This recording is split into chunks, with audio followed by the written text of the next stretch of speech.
ومن شرور أنفسنا ومن سيئات أعمالنا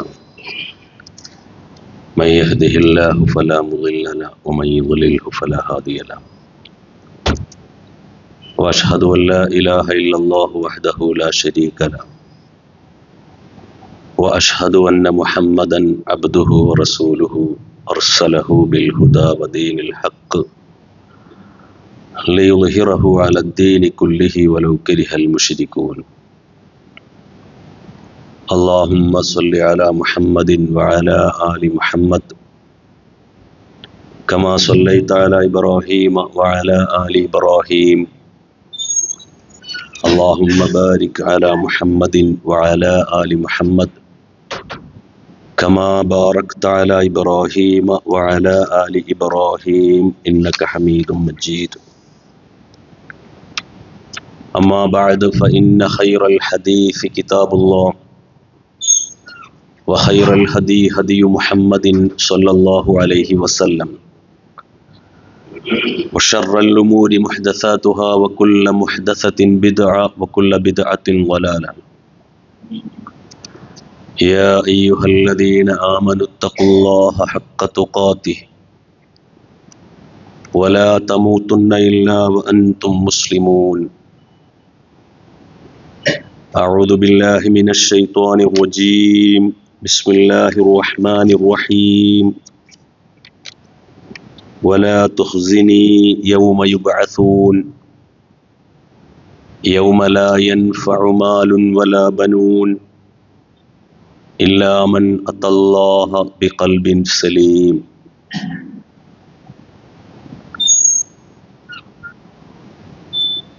സമാദരണീയരായ സത്യവിശ്വാസികളെ, വിശ്വാസിനികളെ, ജീവിതത്തിലുടനീളം അള്ളാഹുവിൻ്റെ ആജ്ഞാനിർദ്ദേശങ്ങൾ പരമാവധി പാലിച്ച് കഴിയുന്നത്ര സൂക്ഷ്മതയുള്ളവരായി ജീവിക്കണമേ എന്ന് ആദ്യമായി എന്നെയും തുടർന്ന് നിങ്ങളെ ഓരോരുത്തരെയും വളരെ ഗൗരവത്തോടുകൂടി ഉണർത്തുകയാണ്, വസിയത്ത് ചെയ്യുകയാണ്. അള്ളാഹുവിൻ്റെ പ്രീതിയും പൊരുത്തവും ആഗ്രഹിച്ച് ജീവിതത്തിൻ്റെ എല്ലാ സന്ദർഭങ്ങളിലും സൂക്ഷ്മതയും നിയന്ത്രണവും പാലിക്കുന്ന യഥാർത്ഥ മുത്തക്കികളിൽ അള്ളാഹു നമ്മേവരെയും ഉൾപ്പെടുത്തി അനുഗ്രഹിക്കുമാറാകട്ടെ.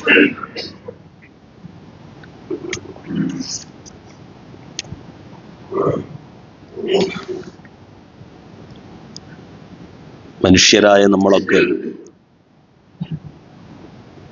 മറ്റുള്ളവരുടെ മഹത്വവും അതുപോലെ തന്നെ മാന്യതയുമൊക്കെ നിശ്ചയിക്കുന്നത്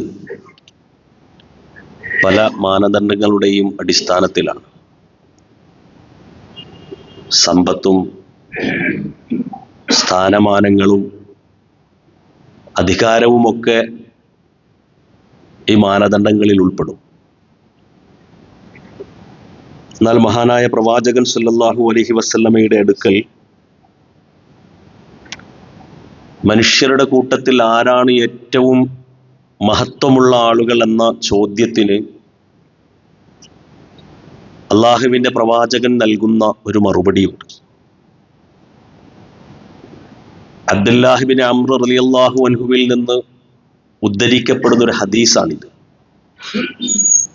അള്ളാഹുവിൻ്റെ പ്രവാചകനോട് ചോദിക്കപ്പെട്ടു, യാ റസൂലല്ലാഹ്, അള്ളാഹുവിൻ്റെ പ്രവാചകരെ,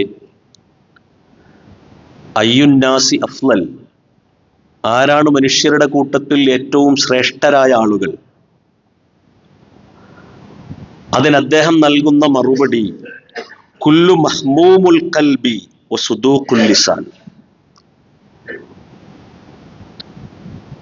മനുഷ്യരുടെ കൂട്ടത്തിൽ ഏറ്റവും ശ്രേഷ്ഠതയും മാന്യതയുമുള്ള ആളുകൾ നമ്മുടെ ജീവിതത്തിൽ നമ്മൾ മുറുകെ പിടിക്കുന്ന ചില മൂല്യങ്ങളെയും സ്വഭാവങ്ങളുമായും ചേർത്ത് വെച്ചുകൊണ്ട് ആ പ്രവാചകൻ നമുക്ക് പരിചയപ്പെടുത്തി തന്നത്. ആരാണ് ഏറ്റവും ശ്രേഷ്ഠതയുള്ള മനുഷ്യന്മാർ? കുല്ലു മഹ്മൂമുൽ ഖൽബ് വസുദൂഖുൽ ലിസാൻ.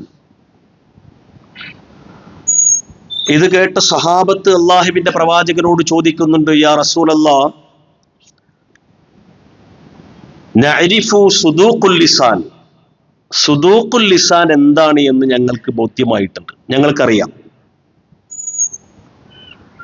സംസാരത്തിൽ പുലർത്തേണ്ട സത്യസന്ധതയാണ് അതിലൂടെ ഉദ്ദേശിക്കപ്പെടുന്നത് എന്ന് ഞങ്ങൾക്ക് നന്നായി അറിയാം. എന്നാൽ ഫമ മഹ്മൂമുൽ ഖൽബ്, എന്താണ് ഈ മഹ്മൂമുൽ ഖൽബ്? അത് ഞങ്ങൾക്ക് മനസ്സിലായില്ല.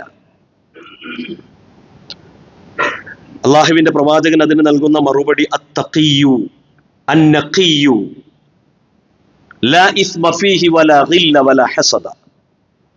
മഹ്മൂമുൽ ഖൽബ് എന്ന് പറഞ്ഞാൽ അത്തഖിയ്യു, തഖിയായ മനുഷ്യനാണ്. ആരാണ് തഖിയായ മനുഷ്യൻ? അൽ ഖായിഫു മിനല്ലാഹി ഫീ സിർരിഹി വഅലനിഹി. രഹസ്യ ജീവിതത്തിലും പരസ്യ ജീവിതത്തിലും അള്ളാഹുവിനെ ഭയപ്പെടുന്നവർ, അതാണ് ഈ മഹ്മൂമുൽ ഖൽബിലെ ഒന്നാമത്തെ വിഭാഗം. രഹസ്യമായ ജീവിതത്തിലും പരസ്യമായ ജീവിതത്തിലും അള്ളാഹുവിനെ ഭയപ്പെടുന്ന ആളുകൾ, അതാണ് അത്തഖി. ഈ മഹ്മൂമുൽ ഖൽബ് എന്നതുകൊണ്ട് ഉദ്ദേശിക്കപ്പെടുന്ന ആളുകളുടെ ഗണത്തിൽ ഒന്നാമത്തെ വിഭാഗം അവരാണ്. രണ്ടാമതായി പ്രവാചകൻ പറഞ്ഞത് അന്നഖിയു. നഖി എന്ന് പറഞ്ഞാൽ അൽ ഹാലി മിനൽ ഉയൂബി വൽ അഖ്ലാഖി ദമീമ.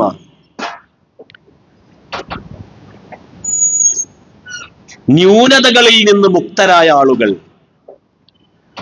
അതുപോലെ തന്നെ വളരെ നിന്ദ്യമായ സ്വഭാവങ്ങളിൽ നിന്ന് മുക്തരായ ആളുകൾ, അവരാണ് അന്നഖി എന്നതുകൊണ്ട് വിവക്ഷിക്കപ്പെടുന്നത്. അപ്പൊ ഒന്നാമത് അത്തഖിയാണ്, രണ്ടാമത്തെ വിഭാഗം അന്നഖിയാണ്. വളരെ നീചമായ സ്വഭാവത്തിന്റെ ഉടമകളല്ലാത്ത ആളുകൾ, ന്യൂനതകളിൽ നിന്ന് മുക്തരായ ആളുകൾ, അവരാണ് നഖിയായ ആളുകൾ. മൂന്നാമതായി അള്ളാഹുവിന്റെ പ്രവാചകൻ പഠിപ്പിച്ചത് ലാ അൽ ബഗിയ, അതായത് മറ്റുള്ള ആളുകളുടെ അവകാശങ്ങൾ കവർന്നെടുക്കുകയോ അവരുടെ മേൽ അനാവശ്യമായ ആധിപത്യം സ്ഥാപിക്കാൻ ശ്രമിക്കാതിരിക്കുകയോ ചെയ്യുന്ന ആളുകൾ, മറ്റുള്ളവരുടെ അവകാശങ്ങളെ കവർന്നെടുക്കാത്ത ആളുകൾ, അതിക്രമപരമായി ബലാത്കാരമായി മറ്റുള്ളവരുടെ അവകാശങ്ങളെ കവർന്നെടുക്കാത്ത ആ ആളുകളാണ് മഹ്മൂമുൽ ഖൽബിൽപ്പെടുന്ന മറ്റൊരു വിഭാഗം ആളുകൾ. പിന്നെ അള്ളാഹുവിന്റെ പ്രവാചകൻ പറഞ്ഞത് ലാ ഗില്ല വലാ ഹസദ, ഗില്ല് ഉണ്ടാവൂല, ഹസദ് ഉണ്ടാവൂല. എന്താണ് ഗില്ലും ഹസദും എന്ന് പറഞ്ഞാൽ? മറ്റുള്ള ആളുകളിലുള്ള അനുഗ്രഹങ്ങൾ നീങ്ങിപ്പോകണം, അത് നശിച്ചു പോകണമെന്ന് ആഗ്രഹിക്കാത്ത ആളുകൾ, അതാണ് ഗില്ലും ഹസദും ഇല്ലാത്ത ആളുകൾ എന്നതുകൊണ്ട് വിവക്ഷിക്കപ്പെടുന്നത്. അപ്പൊ മറ്റുള്ളവർക്ക് ലഭ്യമായിട്ടുള്ള അനുഗ്രഹങ്ങൾ നീങ്ങിപ്പോകണമെന്ന് ആഗ്രഹിക്കാത്ത, മറ്റുള്ള ആളുകളുടെ അവകാശങ്ങൾ അന്യായമായി കവർന്നെടുക്കാത്ത, അതുപോലെ തന്നെ ന്യൂനതകളിൽ നിന്ന് മുക്തരായ, വളരെ മോശമായ സ്വഭാവങ്ങളിൽ നിന്ന് ആ സ്വഭാവങ്ങളില്ലാത്ത, അതുപോലെ തന്നെ രഹസ്യ ജീവിതത്തിലും പരസ്യ ജീവിതത്തിലും അള്ളാഹുവിനെ ഭയപ്പെടുന്ന ആളുകൾ, ഇവരാണ് മഹ്മൂമുൽ ഖൽബി എന്ന് മഹാനായ പ്രവാചകൻ പഠിപ്പിച്ചു കൊടുക്കുകയാണ്.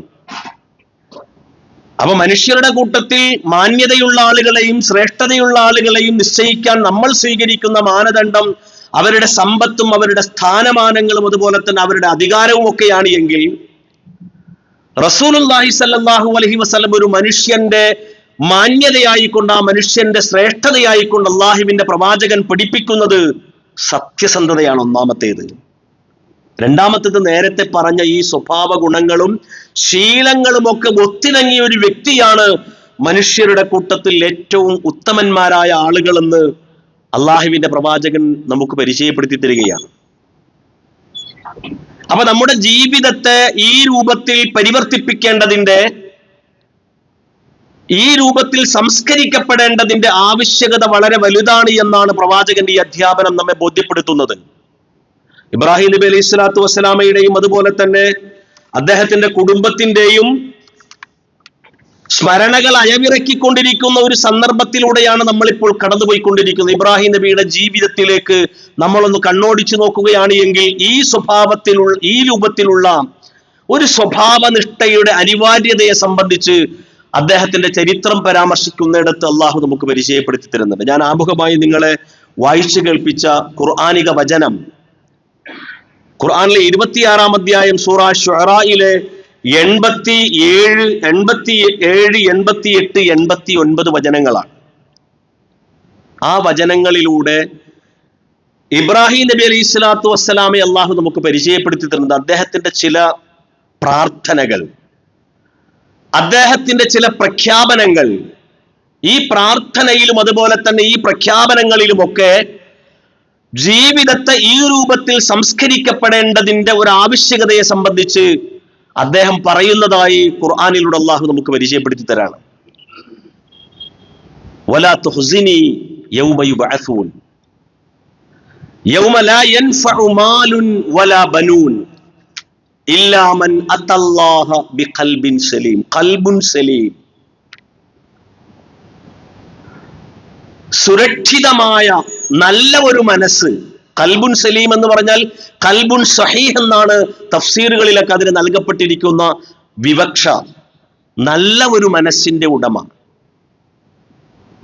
അപ്പൊ ഇബ്രാഹിം നബി അലൈഹി സ്വലാത്തു വസ്സലാമിന്റെ പ്രാർത്ഥനയാണ് ആദ്യത്തേത്.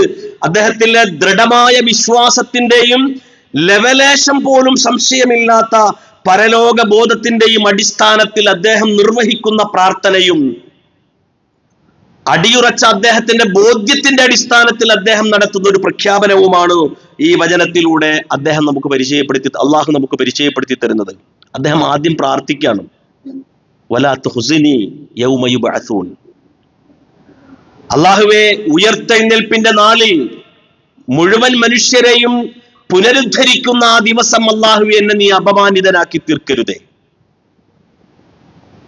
വിശ്വാസത്തിൽ നിന്ന് അദ്ദേഹത്തിന്റെ മനസ്സിൽ രൂപപ്പെട്ട അള്ളാഹുവിനെ കുറിച്ചുള്ള ഒരു ബോധമാണ്, പരലോക ചിന്തയാണ്.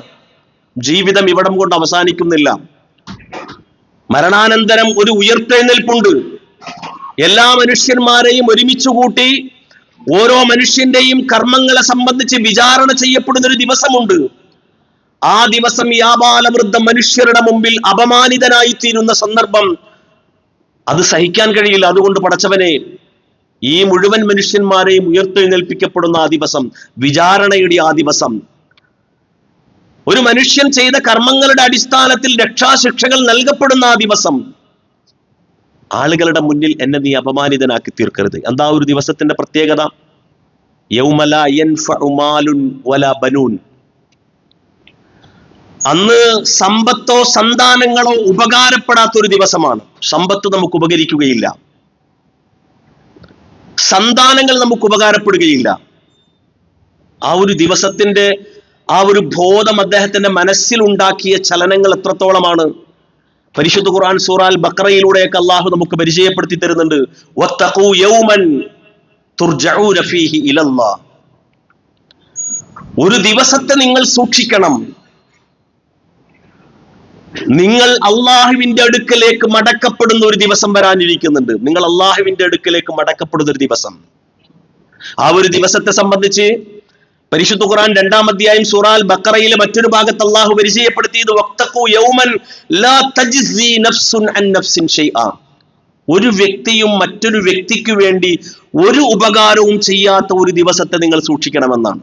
ആ ദിവസമാണ് യൗമൻ തുർജഊന ഫീഹി ഇലല്ലാഹ്, നിങ്ങൾ അള്ളാഹുവിന്റെ അടുക്കിലേക്ക് മടക്കപ്പെടുന്ന ആ ദിവസം. ആ ഒരു ദിവസത്തെ സംബന്ധിച്ചുള്ള വിശ്വാസം അദ്ദേഹത്തിന്റെ ജീവിതത്തിൽ ചെലുത്തിയ ചലനവും സ്വാധീനവും എത്രയായിരുന്നു. അദ്ദേഹം പ്രാർത്ഥിക്കുകയാണ്, ആ ഒരു ദിവസം എന്നെ നീ അപമാനിതനാക്കി തീർക്കരുത്. അന്ന് മക്കളോ സമ്പത്തോ ഉപകരിക്കാത്ത ദിവസമാണല്ലോ. അന്ന് ആർക്കായിരിക്കും രക്ഷയുണ്ടാവുക? ഇല്ലാ മൻ അത്തല്ലാഹ ബിഖൽബിൻ സലീം. നല്ല മനസ്സിന്റെ ഉടമകളായിക്കൊണ്ട് നിന്റെ അടുക്കൽ വന്നു ചേരുന്ന ആളുകൾക്കല്ലാതെ. അവർക്ക് മാത്രം ആ ദിവസം ഉപകാരപ്പെടുള്ളൂ, അവർക്ക് മാത്രമായിരിക്കും ആ ദിവസം രക്ഷ ലഭിക്കുകയുള്ളൂ. നല്ല മനസ്സിന്റെ ഉടമകളായി അവിടെ എത്തിച്ചേരാൻ കഴിയുന്ന ആളുകൾ. ഇബ്രാഹിം നബി അലൈഹി സ്വലാത്തു വസ്സലാമയുടെ പ്രാർത്ഥനയും പ്രഖ്യാപനവുമായി 26-ാം അധ്യായം സൂറ ശുഅറയിലെ 87 മുതൽ 89 വരെയുള്ള വചനങ്ങളിലൂടെ അള്ളാഹു നമുക്ക് പരിചയപ്പെടുത്തി തരികയാണ്. നമ്മുടെ വിശ്വാസം, അള്ളാഹുവിലുള്ള നമ്മുടെ വിശ്വാസം, അള്ളാഹുവിലുള്ള പരലോകത്തുള്ള നമ്മുടെ വിശ്വാസം നമ്മുടെ ജീവിതത്തെ ഈ രൂപത്തിൽ സംശുദ്ധമാക്കുവാനും നമ്മുടെ ജീവിതത്തെ സംസ്കരിക്കുവാനും ഉപയുക്തമാകുന്നതാകണം. അതിന് പ്രാപ്തിയുള്ളതാകണം നമ്മുടെ വിശ്വാസം. നല്ല സ്വഭാവം, നല്ല വ്യക്തിത്വം, ഇതൊക്കെ നമ്മുടെ വിശ്വാസത്തിൽ നിന്ന് രൂപപ്പെടുന്ന കാര്യങ്ങളായിക്കൊണ്ടാണ് അള്ളാഹുവിന്റെ പ്രവാചകൻ നമുക്ക് പരിചയപ്പെടുത്തി തന്നിരിക്കുന്നത്. റസൂലുള്ളാഹി സ്വല്ലല്ലാഹു അലൈഹി വസല്ലമയെ നമുക്ക് പരിചയപ്പെടുത്തുന്നുണ്ട്. നമ്മുടെ ജീവിതത്തിൽ നമ്മൾ പുലർത്തേണ്ട സത്യസന്ധത, അത് വിശ്വാസത്തിന്റെ ഭാഗമായി നമ്മളിൽ രൂപപ്പെടേണ്ടതാണ്. അതിനൊക്കെ വിശ്വാസത്തോട് ചേർത്ത് വെച്ചിട്ട് പ്രവാചകൻ നമുക്ക് പരിചയപ്പെടുത്തി തന്നത്, മൻ കാന യുഅ്മിനു ബില്ലാഹി വൽ യൗമിൽ ആഖിരി ഫൽയഖുൽ ഖൈറൻ. ആരെങ്കിലും അല്ലാഹുവിലും പരലോകത്തും വിശ്വസിക്കുന്നുവെങ്കിൽ അവൻ നല്ലത് പറയട്ടെ എന്ന് വിശ്വാസവുമായി ചേർത്ത് വെച്ചുകൊണ്ടാണ് ഈ ഒരു സ്വഭാവത്തെ അള്ളാഹു നമുക്ക് മുമ്പിൽ പരിചയപ്പെടുത്തി തരുന്നത്. അള്ളാഹുവിന്റെ പ്രവാചകൻ, നിങ്ങൾ ആരെങ്കിലും അള്ളാഹുവിലും അന്ത്യദിനത്തിലും പരലോകത്തിലും വിശ്വസിക്കുന്നുവെങ്കിൽ ഫൽയുക്രിം ജാറഹു, അവന്റെ അയൽവാസി അവൻ ബഹുമാനിക്കട്ടെ, ആദരിക്കട്ടെ എന്ന് പറയുന്നത് വിശ്വാസത്തോട് ചേർത്ത് വച്ചിട്ടാണ്. ആരെങ്കിലും അള്ളാഹുവിലും പരലോകത്തിലും വിശ്വസിക്കുന്നുവെങ്കിൽ അവൻ തന്റെ അതിഥിയെ ആദരിച്ചു കൊള്ളട്ടെ. നമ്മുടെ ജീവിതത്തിൽ ഒരു വിശ്വാസി എന്നുള്ള നിലയിൽ നമ്മുടെ ജീവിതത്തിൽ രൂപപ്പെടേണ്ട ഇത്തരത്തിലുള്ള മഹിതമായ സ്വഭാവങ്ങളും ശീലങ്ങളും ഒക്കെ വിശ്വാസത്തോട് ചേർത്ത് വെച്ചിട്ടാണ് പഠിപ്പിച്ചത്. ഇബ്രാഹിം നബി അലൈഹി സ്വലാത്തു വസ്സലാമയുടെ ചരിത്രമാണ് നമ്മൾ അനുസ്മരിക്കുന്നത്. വളരെ കാലങ്ങൾക്ക് ശേഷം അദ്ദേഹത്തിന്റെ ദീർഘമായ കാത്തിരിപ്പുകൾക്കും നിരന്തരമായ പ്രാർത്ഥനകൾക്കും ഒടുവിൽ അദ്ദേഹത്തിന് ഒരു കുഞ്ഞു പിറക്കാൻ പോകുന്നു എന്ന സന്തോഷ വാർത്ത അറിയിക്കാൻ വേണ്ടി അള്ളാഹു മലക്കുകൾ അദ്ദേഹത്തിന്റെ അടുത്തേക്ക് പറഞ്ഞയക്കുന്നുണ്ട്. മനുഷ്യരൂപത്തിലാണ് ആ മലക്കുകൾ ഇബ്രാഹിം നബി അലൈഹി സ്വലാത്തു വസ്സലാമയുടെ മുമ്പിൽ വരുന്നത്. ആ രംഗം ഖുർആൻ നമുക്ക് പരിചയപ്പെടുത്തി തരുന്ന ഇപ്രകാരമാണ്. അതിഥികൾ അദ്ദേഹത്തിന്റെ അടുക്കൽ വരുന്ന അപരിചിതരായ ആളുകളാണ്. തികച്ചും അപരിചിതരായ ആളുകൾ, ഒരിക്കൽ പോലും ജീവിതത്തിൽ കണ്ടിട്ടില്ലാത്ത പരിചയമില്ലാത്ത ആളുകളാണ് അദ്ദേഹത്തിന്റെ വീട്ടിലേക്ക് മനുഷ്യരൂപത്തിൽ കടന്നു വരുന്നത്. അദ്ദേഹം എന്താ ചെയ്തത്?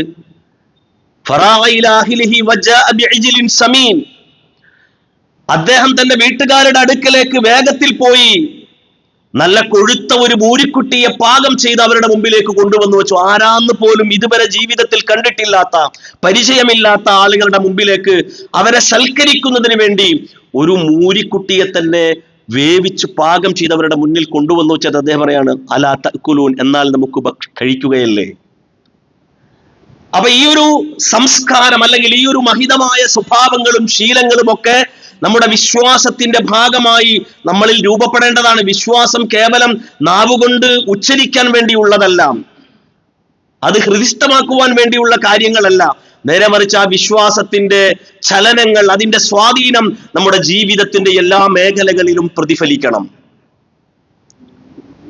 മനസ്സിന്റെ ഈ ഒരു നന്മ എന്ന് പറയുന്നത്, ഒരു നല്ല മനസ്സിന്റെ ഉടമയായി മാറാൻ കഴിയുക എന്ന് പറയുന്നത് ജീവിതത്തിൽ മഹാഭാഗ്യമായി കൊണ്ട് പ്രവാചകൻ സല്ലല്ലാഹു അലൈഹി വസല്ലം മനസ്സിലാക്കുകയും ആ ഒരു മഹാഭാഗ്യത്തിനു വേണ്ട നിരന്തരമായ പ്രാർത്ഥനകൾ അവിടുത്തെ ജീവിതത്തിൽ ഉണ്ടായതായി നമുക്ക് മനസ്സിലാക്കാൻ സാധിക്കും. അള്ളാഹുവിന്റെ പ്രവാചകന്റെ ഒരു പ്രാർത്ഥന പ്രകാരമാണ്, അല്ലാഹുമ്മ ത്വഹിർ ഖൽബി മിനൻ നിഫാഖ് വഅമലി മിനർ റിയാ വലിസാനി മിനൽ കദിബ് വഅയ്നി മിനൽ ഖായിന റബ്ബനാ ഇന്നക തഅലമു ഖായിനത്തൽ അയുനി വമാ തുഖ്ഫിസ് സുദൂർ. ജീവിതത്തിൽ ഒരു സൂക്ഷ്മതയും അതുപോലെ തന്നെ വിശുദ്ധിയും ഒക്കെ ജീവിതത്തിൽ കൈവരുവാൻ വേണ്ടി അള്ളാഹുവിന്റെ പ്രവാചകൻ പ്രാർത്ഥിക്കുകയാണ്. അല്ലാഹുവേ ത്വഹിർ ഖൽബി, എന്റെ മനസ്സിനെ നീ സംശുദ്ധമാക്കണമേ, എന്റെ ഹൃദയത്തെ നീ സംശുദ്ധമാക്കണം. എന്തിൽ നിന്ന്? മിനൻ നിഫാഖി, കാപട്യത്തിൽ നിന്ന്. വഅമലി മിനർ റിയാ, എന്റെ കർമ്മങ്ങളെ പ്രകടനപരതയിൽ നിന്ന്. വലിസാനി മിനൽ കദിബ്, എന്റെ നാവിനെ കളവിൽ നിന്ന്. വഅയ്നി മിനൽ ഖായിന, എന്റെ കണ്ണിനെ കട്ടുനോട്ടങ്ങളിൽ നിന്ന്. അല്ലാഹുവേ നീ സംശുദ്ധമാക്കി തീർക്കണമേ. എന്റെ ഹൃദയത്തെ കാപട്യത്തിൽ നിന്നും, എന്റെ പ്രവർത്തനങ്ങളെ പ്രകടനപരതയിൽ നിന്നും, എന്റെ സംസാരങ്ങളെ കളവിൽ നിന്നും, എന്റെ കണ്ണിനെ കട്ടുനോട്ടങ്ങളിൽ നിന്നും നീ സംശുദ്ധമാക്കി തീർക്കണമേ. ഇന്നക തഅലമു ഖായിനത്തൽ അയുൻ, കാരണം നീ കണ്ണുകളുടെ കട്ടുനോട്ടത്തെ സംബന്ധിച്ച് അറിയുന്നവനാണ്. വമാ തുഖ്ഫിസ് സുദൂർ, മനസ്സിൽ നമ്മൾ രഹസ്യമാക്കി വെക്കുന്ന കാര്യങ്ങളെ സംബന്ധിച്ചും അല്ലാഹുവേ നീ അറിയും. അതുകൊണ്ട് ഈ സ്വഭാവ ദൂഷ്യങ്ങളിൽ നിന്ന്, എന്റെ ജീവിതത്തെ നീ സംശുദ്ധമാക്കി തീർക്കണമേ എന്ന് റസൂലുള്ളാഹി സ്വല്ലല്ലാഹു അലൈഹി വസല്ലം പ്രാർത്ഥിച്ചിരുന്നു എന്ന് അവിടുത്തെ ജീവിതം പരിശോധിക്കുമ്പോൾ നമുക്ക് മനസ്സിലാക്കാൻ സാധിക്കാം. പ്രവാചകന്റെ വേറൊരു പ്രാർത്ഥനയായിക്കൊണ്ട് ഹദീസുകളിൽ നമുക്ക് കാണാൻ സാധിക്കുന്നത്, അള്ളാഹുവേ എന്നെ നീ തഖ്വയുള്ള ഒരു മനസ്സിന്റെ ഉടമയാക്കി തീർക്കണമേ, എന്റെ മനസ്സിനെ നീ സംസ്കരിക്കണമേ. നീയാണല്ലോ മനസ്സിനെ സംസ്കരിക്കുന്ന ആളുകളിൽ ഏറ്റവും ഉത്തമനായിട്ടുള്ളവൻ. അല്ലാഹുമ്മ ആതി നഫ്സി തഖ്വാഹ, അല്ലാഹുവേ എന്റെ നഫ്സിന്, എന്റെ മനസ്സിന് നീ സൂക്ഷ്മതാബോധം പ്രദാനം ചെയ്യണമേ. വസക്കിഹ, അതിനെ നീ സംസ്കരിക്കണമേ.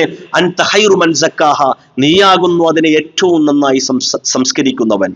അൻത വലിയുഹ വ മൗലാഹ, നീയാകുന്നു അതിന്റെ ഉടമ, നീയാകുന്നു അതിന്റെ സംരക്ഷകൻ. അതുകൊണ്ട് എന്റെ മനസ്സിന് നീ സൂക്ഷ്മതാബോധം പ്രദാനം നൽകുകയും എന്റെ മനസ്സിനെ നീ സംസ്കരിക്കുകയും ചെയ്യണമേ എന്ന് പ്രവാചകൻ നിരന്തരമായി പ്രാർത്ഥിച്ചിരുന്നതായി പ്രവാചകന്റെ ജീവിതം നമുക്ക് പഠിപ്പിച്ചു തരികയാണ്.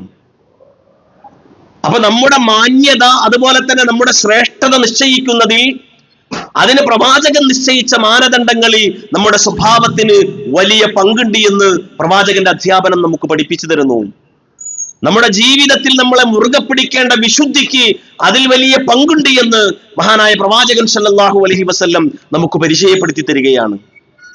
ഒരു മഹ്ബൂമുൽ ഖൽബിന്റെ ആ ഒരു സ്ഥാനത്തേക്ക് ഉയരാൻ, രഹസ്യ ജീവിതത്തിലും പരസ്യ ജീവിതത്തിലും അള്ളാഹുവിനെ ഭയപ്പെട്ട് ന്യൂനതകളിൽ നിന്നൊക്കെ മുക്തമായ, അതുപോലെ തന്നെ ആളുകളുടെ അവകാശങ്ങൾ അന്യായമായി കവർന്നെടുക്കാത്ത, മറ്റുള്ളവർക്ക് ലഭിച്ച അനുഗ്രഹങ്ങളിൽ യാതൊരു വിധത്തിലുള്ള വിഷമമോ പ്രയാസമോ തോന്നാത്ത നല്ല മനസ്സിന്റെ ഉടമകളായി തീരുക എന്ന് പറയുന്നത് നമ്മുടെ ജീവിതത്തിൽ ലഭിക്കുന്ന മഹാഭാഗ്യമാണ് എന്നും അതിനുവേണ്ടി നമ്മൾ പരിശ്രമിക്കണമെന്നും പരിശ്രമത്തോടൊപ്പം നിരന്തരമായ പ്രാർത്ഥനകൾ ഉണ്ടാകണമെന്നും അള്ളാഹുവിന്റെ പ്രവാചകൻ വളരെ കൃത്യമായി നമുക്ക് പഠിപ്പിച്ചു തരികയാണ്. ഇബ്രാഹിം നബി അലൈഹി സ്വലാത്തു വസ്സലാമയുടെ ജീവിതവും അതാണ് നമുക്ക് പഠിപ്പിച്ചു തരുന്നത്.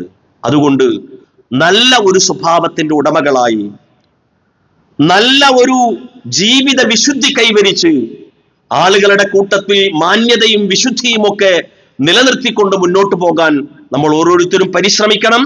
അത്തരത്തിലുള്ള ആളുകളുടെ ഗണത്തിൽ അല്ലാഹു നമ്മേവരെയും ഉൾപ്പെടുത്തി അനുഗ്രഹിക്കുമാറാകട്ടെ.